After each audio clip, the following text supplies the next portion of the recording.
Assalamualaikum warahmatullahi wabarakatuh. Alhamdulillahi rabbil alamin. Wassalatu wassalam ala asyrafil anbiya'i wal mursalin wa ala alihi wa sahbihi ajma'in. Subhanaka la ilma lana illa ma 'allamtana innaka antal alimul hakim. La hawla wa la quwwata illa billahil aliyyil azim. Rabbi shrah li sadri wa yassir li amri wahlul 'uqdatam min lisani yafqahu qawli. Allahumma iftah 'alaina bi futuhil 'arifin bik. Allahumma ij'alna minal ladzina yastami'una al-qawla fayattabi'una ahsana. Allahumma 'allimna mimma jahilna wa anfa'na bima 'allamtana wa zidna 'ilman nafi'a ya rabbal alamin. Kata musannif rahimahullah taala, kita muka surat 25 rasanya. Kata musannif, dan wajib kita i'tiqad Nabi Muhammad sallallahu alaihi wasallam itu adalah kesudahan nabi-nabi dan rasul-rasul. Maka tiada yang jadi nabi dan rasul kemudian daripadanya, dan tiada wahyu, tiada wahyi selepas daripadanya. Maka jadi kafir orang yang berkata ada jadi nabi atau rasul kemudian daripadanya. Hadirin sekalian, pertama sekali syukur, terima kasih kita kepada Allah Ta'ala. Syukur kita nikmat hidup masih Allah Ta'ala beri. Syukur kita dapat Islam sejak kecil lagi. Lebih-lebih lagi syukur kita pada Allah Ta'ala. Allah Ta'ala jadikan kita boleh ke masjid, ke surau, ke majlis ilmu. Dengan itu dapat kita faham semua ajaran Nabi kita Muhammad sallallahu alaihi wasallam, dan kita mengakui serta membenarkan semua apa yang dibawanya tanpa ada apa-apa yang ditolak, apatah lagi dibangkang, dipersenda, diperolok. Bahkan kita imani semua apa yang dibawa datang oleh Nabi kita Muhammad sallallahu alaihi wasallam itu. Itulah dikatakan iman. Syukur kita hidup dalam keadaan Islam, keadaan iman. Syukur juga Allah Ta'ala jadikan kita boleh taat patuh pada perintahnya dan tinggalkan larangannya. Juga syukur kesihatan, kelapangan masa diberi. Yang semua itu ialah antara nikmat-nikmat besar Allah Ta'ala beri ke kita, yang kalau kita perhati keliling kita tak ramai orang dapat nikmat-nikmat itu, tapi kita Allah Ta'ala anugerahkan segala nikmat tersebut. Syukur juga Allah Ta'ala berikan kita keupayaan malam ni untuk solat maghrib berjemaah, dan berikan kita juga kelapangan masa untuk insya-Allah kita meneruskan bacaan kitab kita daripada kitab Baku Iman ni. InsyaAllah kita nak sambung ni muka surat 25. Kata musannif, dan wajib kita i'tiqad Nabi Muhammad itu kesudahan nabi-nabi dan rasul-rasul. Hadirin sekalian, apa yang kita nak sambung ni kalau ikut masih dalam bicarakan bab Nabi Rasul, yang dasarnya kita dah bicarakan itu siapa dia Nabi, siapa dia Rasul, dan umumnya kita wajib i'tiqad Allah Ta'ala hantar Nabi dan Rasul ramai, dan nisbah Allah Ta'ala menghantar Nabi dan Rasul itu adalah harus, itu hak dia. Dia yang memilih siapa yang dia nak lantik jadi Rasul, di negeri mana, tempat mana, kawasan mana, lama mana, ramai seramai mana, apa kelebihan yang ada pada Nabi Rasul itu adalah hak Allah Subhanahu Wa Ta'ala untuk dia melantik siapa saja yang dia kehendakinya, yang dikehendakinya untuk melantik Nabi-Nabi dan Rasul. Baik, jadi ada beberapa perkara yang kita dah bicara, antaranya nisbah Rasul dan Nabi itu begitu ramai, tapi yang wajib fardu ain atas kita mengetahui Nabi secara terperinci adalah seramai 25 orang, dan 25 itu taklah wajib dihafal namanya, cuma jangan tersilap menyalah senaraikan nama 25 itu. Salah senarai itu sama ada yang tak masuk 25 itu dipermasuk dalam 25, ataupun yang dalam 25 dikeluarkan daripada bilangan tersebut. Dia punya CP macam tu. Satu, sebaik-baiknya ada yang kita dah bicara lepas, sebaiknya nama tu dihafal. Macam mana pun hafalan tidaklah wajib, tapi kalau hafal comel, elok. Macam mana pun prinsipnya, salah tak salah, berdosa tak berdosa, bahaya tak bahaya, orang tak hafal, tak ingat, tak faham dalam bab siapa dia Nabi 25 orang Rasul tu yang ada sebut nama-nama mereka itu dalam Quran. Bahaya dia ialah kalau tadilah ada sampai terlepas pandang dalam bab ilmu tentang siapa 25 itu, ada di antara mereka dinafikan, ataupun yang tak Nabi itu, tak Nabi Rasul 25 itu diletakkan dalam senarai 25. Itu adalah bahaya. Itu adalah bahaya. Bahaya itu pasal salah kita mengiktikad orang yang bukan Nabi sebagai Nabi ataupun Rasul. Begitu juga salah kita tak mengiktikad orang yang memang Nabi Rasul tapi kita tak iktikad dia sebagai Nabi Rasul. Itu disiplin ilmu besar tu. Pasal kaedah yang diajar oleh ulama ahli sunnah wal jamaah, kita bab Nabi Rasul ni khususnya yang 25 disebut dalam Quran nama mereka dengan tentu dan pasti. Ini adalah Nabi lagi Rasul yang dilantik oleh Allah Ta'ala. Pernyataan yang Allah Ta'ala tunjukkan kepada kita dan isyarat kepada kita, kemestian kita imani semua tanpa kita bezakan satu sama lain, ataupun kita pilih mana yang kita suka, boleh kita ambil, yang tak disuka ditolak. Dengan isyaratnya firman-Nya la nufarriqu baina ahadim mir rusulih, la nufarriqu baina ahadim mir rusulih, kami ya Allah tak bezakan, la nufarriqu baina ahadin, di antara walaupun seorang daripada rasul-rasul yang engkau hantar ya Allah. La nufarriqu baina ahadin mir rusulih, daripada rasul-rasulnya. Jadi maksudnya dalam 25 tu tak ada kaedah kita yang diajar oleh ahli sunnah wal jamaah yang kita nak ambil sebahagian, tolak sebahagian. Jadi katalah misalnya ada Nabi Rasul tu dia ketat sikit, kita tak mau. Nabi ni ketat, ni longgar, aku suka longgar ni. Tak ada. Kita tak diajar dengan prinsip itu. Bahkan kita beriman dengan semua Nabi Rasul yang Allah Ta'ala hantar, yang sampai istilahnya la nufarriqu baina ahadim mir rusuli, kami tak ada bezakan pun salah satu pun, walaupun hanya seorang daripada rasul-rasulnya. Okey, jelas rasanya isyaratnya dalam Quran itu nak menunjukkan wajibnya kita imani semua yang tersenarai Nabi Rasul. Secara umumnya bilangan mereka ramai, secara khususnya angkanya 25 yang disebut dalam Quran. Baik, jadi yang kita nak sambung ni masih bab Rasul tu lah. Baik, maka kata dia dan wajib kita i'tiqad Nabi Muhammad itu adalah kesudahan Nabi-Nabi dan Rasul-Rasul. Wajib i'tiqad. Maksudnya, maksud apa Nabi Muhammad ni kesudahan Nabi Rasul? Maksudnya, ataupun dengan bahasa lain, kita wajib i'tiqad tidak akan ada lagi Nabi ataupun Rasul baru yang akan dilantik selepas daripada terlantiknya Nabi kita Muhammad sallallahu alaihi wasallam sebagai Nabi. Walaupun dia belum jadi Rasul, tapi kalau dia jadi Nabi, dia adalah penutup Nabi. Bila penutup Nabi pun telah ditutup, tidak akan ada lagi sama ada Nabi apatah lagi Rasul selepas daripada Nabi kita Muhammad sallallahu alaihi wasallam. Wajib kita i'tiqad gitu. Dan rasanya pengetahuan tentang Nabi Muhammad ni adalah penutup segala Nabi dan Rasul. Tidak ada Nabi yang selepas itu dalam kaedah Islam. Yang ni termasuk dalam syai' maklum fiddin bid-darurah. Apa benda tu? Dia lah termasuk dalam perkara yang maklum dalam agama dengan semudahnya. Maksudnya semua orang bakal tahu Nabi Muhammad adalah Nabi akhir zaman, penutup segala Nabi Rasul. Rasanya bodoh-bodoh orang Islam pun faham bab tu. Macam mana pun kalau tak tahu, memang bodoh gila punya bofi yang bahasa gitu. Dari segi hukum asal kita bicara tu yang wajib i'tiqad. Tidak akan ada lagi Nabi dan Rasul yang akan ada, yang muncul, yang terima wahyu selepas daripada Nabi kita Muhammad sallallahu alaihi wasallam. Baik, maka tiada yang jadi Nabi dan Rasul kemudian daripadanya daripada Nabi sallallahu alaihi wasallam. Yang jadi Nabi dengan makna yang baru lantik, baru ditabalkan, baru dinobatkan, baru dilantik, baru diangkat sumpahkan. Semua tu istilah lah kan. Sebagai Nabi Rasul. Nabi Rasul kalau ikut mana ada angkat sumpahnya, tapi istilah inverted commas dia ada ni tu. Tak faham sudah? Jadi dinobatkan, ditabalkan di menteri besar kan. Yang tu kot kan. Sikit-sikit lah kan.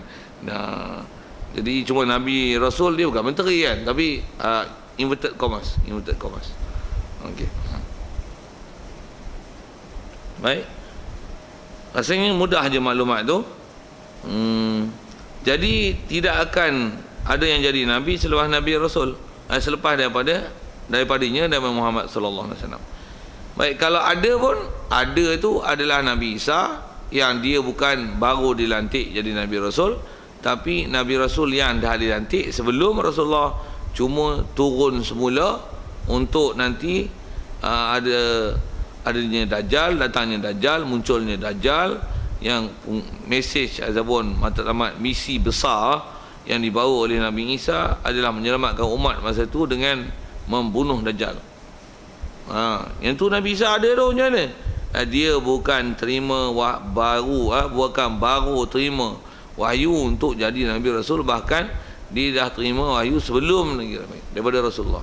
Jadi yang tak akan ada ni adalah jadi Nabi Rasul kemudian daripada dilantik Nabi kita Muhammad SAW jadi Nabi Rasul. Baik. Begitu juga, dan tiada wahyu selepas daripadanya selepas daripada Nabi kita Muhammad SAW. Atas nama wahyu tak ada. Baik. Di atas prinsip ni, maka jadi kafir, murtad orang yang berkata ada jadi Nabi atau Rasul kemudian daripadanya, daripada Nabi SAW. Siapa kata ada jadi Nabi lagi, Rasul lagi, murtad. Kita Nusantara ni antara gagasan gemilang lah tuan-tuan. Saya kata gemilang siapa? Melayu pun dah ada hero, Melayu Malaysia dah ada hero mengaku jadi Rasul. Indonesia pun dah ada Melayu jadi Nabi. Kalau dulu kita di Malaysia nama Kahar Ahmad tu lah, di Indonesia nama apa lah, tak sempat nak simpan nama dia. Tapi kalau buka internet ada tu, tuan-tuan tulis Nabi Indonesia. Macam mana rupa Nabi. Sedangkan yang ni termasuk maklum fiddin bidurrah, kata common knowledge di kalangan orang Islam, bahkan orang kafir pun tahu Nabi Muhammad ni ialah the last prophet. Boleh ditikatnya, bukan saja ditikad, dia kata dia Nabi. Tu sivil tak sivil sampai begitu. Baik, jadi di atas kaedah itu, maka jadi kafir orang yang berkata jadi Nabi ataupun Rasul kemudian daripadanya. Contoh seperti puak-puak Taslim dan Qadiani. Yang ni tuan-tuan, zaman kita ni orang tak kenal lah siapa dia Taslim dan Qadiani ni. Zaman ni zaman saya sekolah menengah. Masa tu dalam tingkatan 3, tingkatan 2 tu lah masyhur ajaran-ajaran Qadiani ni. Mirza Ghulam Ahmad kan. Saya ingat bodoh saya lah, masa saya tu masa tak kerti apa benda, tapi duk dengar orang duk sebut nama Qadiani, dia ni sebagai macam Nabi baru pula muncul untuk menghimpunkan semua agama-agama dalam dunia ni. Dia satu kan, macam satu Malaysia. Sikitlah saya nak kaitkan dengan satu Malaysia tu. Yapin pun macam tu juga lah prinsip dia kan. Tapi zaman saya sekolah menengah dulu tu, Qadiani lah namanya. Dan dia mengaku di atas kaedah dia mengaku dia dapat wahyu. Masalah pula tu ada orang mengiktiraf dia sebagai Nabi Rasul. Kafir weh. Jadi kafir seperti puak-puak Taslim dan Qadiani. Itu tentang Taslim dan Qadiani. Cuma lah ni kalau nak sebut balik pun mengembalikan semula sejarah yang dah luput tu, tuan-tuan pun kalau tak tahu pun biarlah, padan dengan muka tak tahu pun tak ada faedahnya tak tahu benda-benda tu. Macam mana pun prinsip jangan dilupalah yang kata takkan ada Nabi Rasul. Jadi kalau ada dengar je pelik-pelik je di Malaysia ni, tak tahu ke dulu ada ini, tak tahu pun tak apa, tapi bila tahu kita bangkang siap lah, merepet, dulu ada. Kalau tak tahu maklumat pun, prinsip kita dah ada, format ulama' dah tunjuk tentang perkara yang salah dalam bab-bab kerasulan ini. Baik, itu Taslim dan Qadiani. Dan juga kata dia jadi kafir juga satu puak Syiah yang berkata Syiah ni ada wahyu kepada imamnya. Dan memang Syiah ya semua. Kalau Lani ini tak ada Syiah yang nama betul ya, tak ada. Syiah yang betul ini atas sebut ulama' dengan apa yang telah mereka bahas. Syiah yang mula-mula muncul dulu, Syiah yang hanya pro kepada Sayyidina Ali takat tu saja, dia tak lebih pada tu. Dia istilahnya macam zaman kita ni, kalau negeri Selangor ada isu pro dekat ni, pro dekat ni, lah bahasa itu lah. Jadi kafir ke pro dekat Khalid? Tak. Jadi kafir ke pro kat Wahazizah? Tak. Jadi kafir ke pro kat UMNO nak ada election lain? Wofi gitu tak? Kafir tak? Takat tu tak kafir. Macam tu lah kot kan. Jadi Syiah zaman dulu dengarlah ni lain beza. Tu Syiah dulu tak ada pun kata sampai ada wahyu dekat imam-imam. Syiah lah ni, entah gila babi apa Syiah lah. Turun macam mana?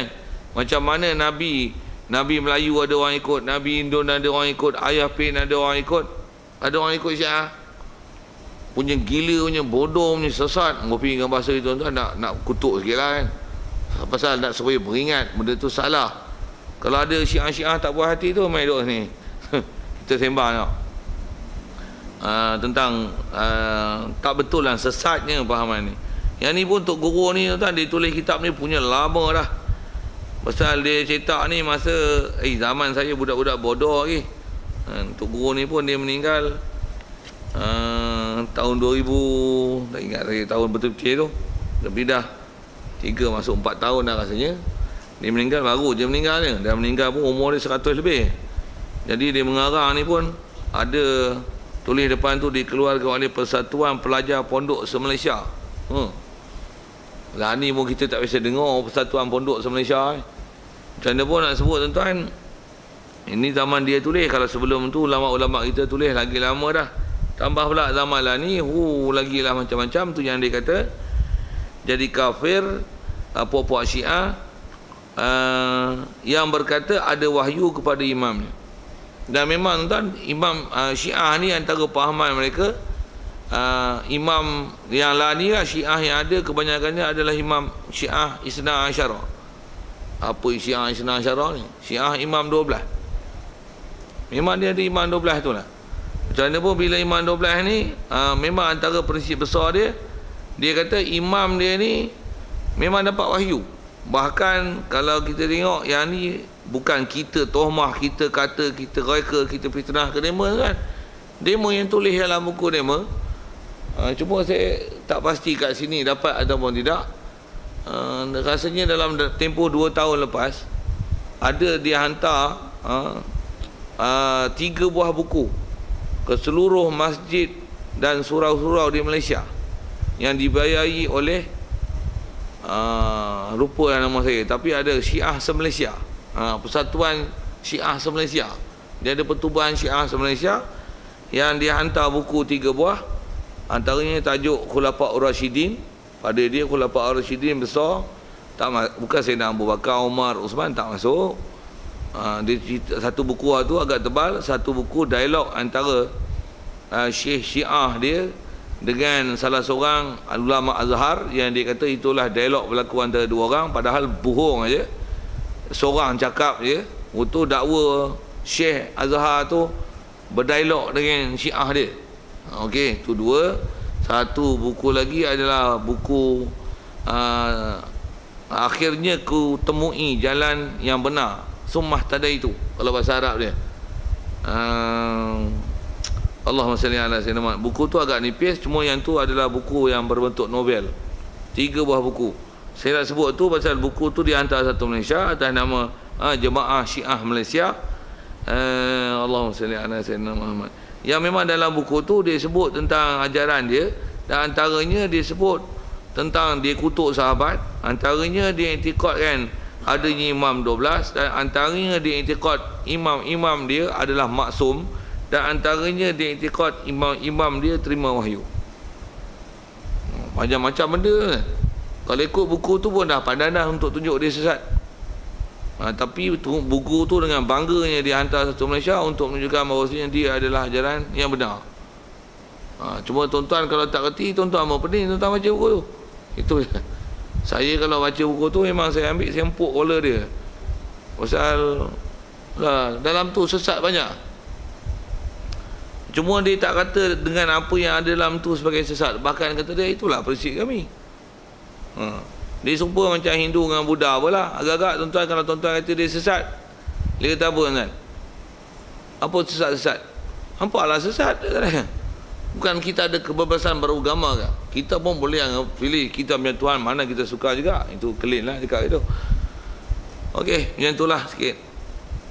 Yang tu yang kita kena ngaji elok-elok tuan, pasal kalau kita hanya dengan berdasarkan fahaman kebangsaan, takut-takut kita tak boleh nak menilai mana yang betul, mana yang salah, pasal fahaman kebangsaan dia tak mengajar macam mana kita baca kitab macam ni. Pasal fahaman kebangsaan tambah kebangsaan Malaysia. Apa dia? Kalau nisbah perayaan lah, Perdana Menteri sendiri yang isytiharkan kan satu masa dulu.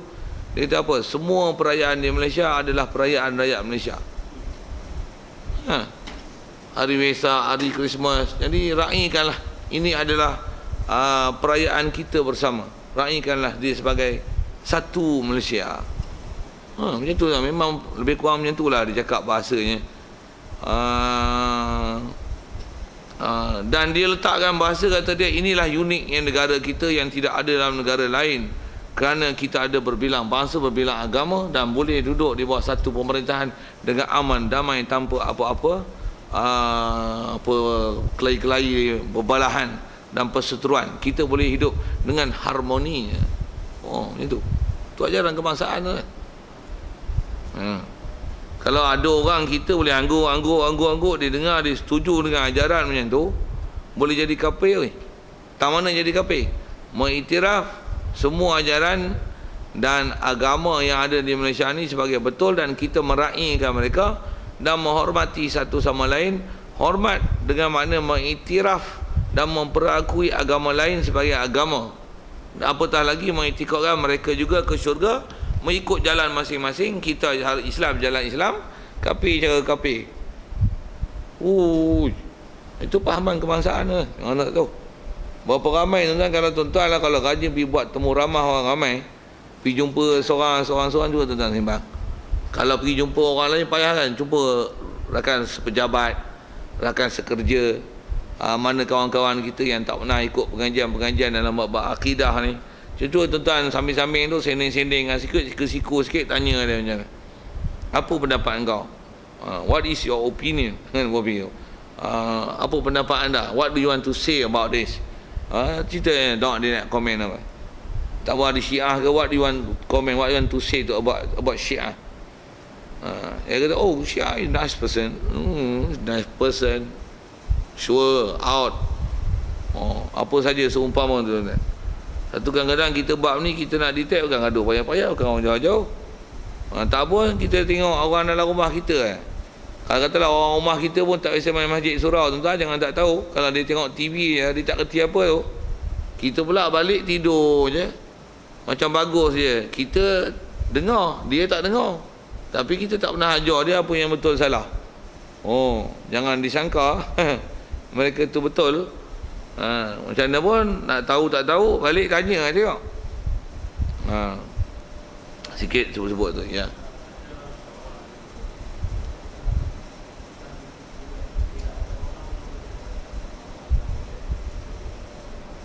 Dia kata macam tu. Dia kata kita tidak boleh mengatakan agama.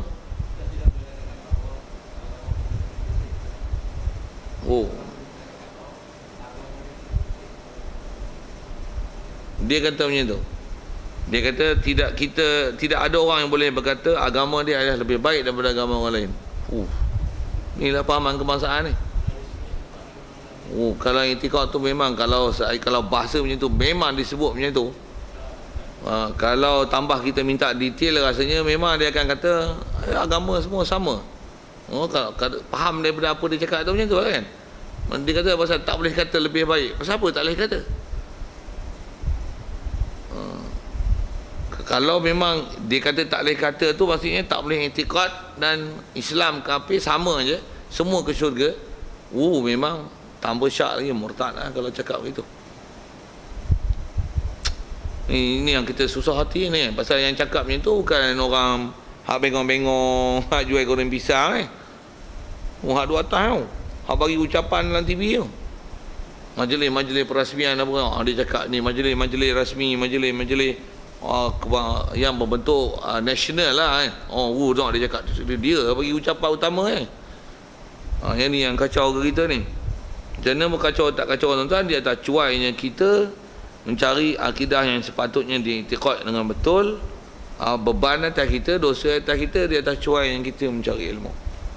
Pasal kat kita dah taklif. Walaupun dulu katalah masa kecil sampai balik kita tak pernah diajar dengan akidah, tak pernah dihantar sekolah agama dengan akidah yang betul. Yang dah lepas tu, kalau katalah ada kecuaian daripada pihak parents kita dalam bab tu, pejam mata dan berdoakanlah Allah Ta'ala mudah-mudahan beri keampunan kepada mereka. Tapi kat kita yang kita tak sedar, bila kita tak cari tu ada cuai kat kita, kita salah besar. Dan sebab kita ni, kita dah tahu apa yang salah tu, betul denganlah siapa yang ada di sekeliling. Itu kaedahnya. Ya. Islam liberal tu kan. Ya. Itulah yang tu yang saya kata, fahaman kebangsaan dia tak ajar macam mana kita baca ni. Tambah ke depan lagi ada disebut tentang wajibnya kita i'tiqad bahawasanya Islam ni lah satu-satunya agama sebenar. Islam is the one and only, that the true religion. Kalau pahaman kebangsaan kita cakap begitu, tuan-tuan tahu tak apa akan jadi kat kita?